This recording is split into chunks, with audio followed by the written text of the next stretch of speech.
Diabetes হলেই কি ওষুধ খেতে হবে? একবার ওষুধ শুরু করলে কি সারা জীবন ওষুধ খেতে হয়? না।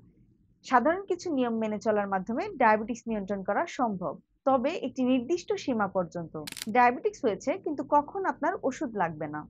সঠিক খাদ্যাভ্যাস এবং লাইফস্টাইল পরিবর্তনের মাধ্যমে ডায়াবেটিস নিয়ন্ত্রণ করা সম্ভব হয়।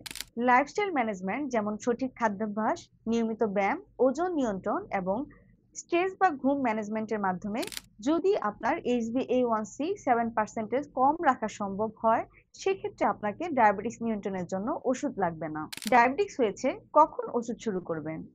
যদি ডায়াবেটিস শুরুতেই HbA1c 7% এর বেশি থাকে, সেক্ষেত্রে আপনাকে চিকিৎসকের পরামর্শ অনুযায়ী ওষুধ নিতে হবে।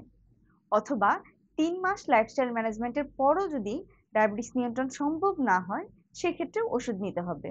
গ্লুকোজ লেভেল যদি অনেক বেড়ে যায়, যেমন fasting blood sugar level 13.6 millimole per লিটারেরও বেশি থাকে, অথবা random blood sugar level 16.6 millimole per লিটারেরও বেশি থাকে, অথবা HbA1c 10% এরও বেশি থাকে, সেক্ষেত্রে অবশ্যই চিকিৎসকের পরামর্শ অনুযায়ী ওষুধ নিতে হবে।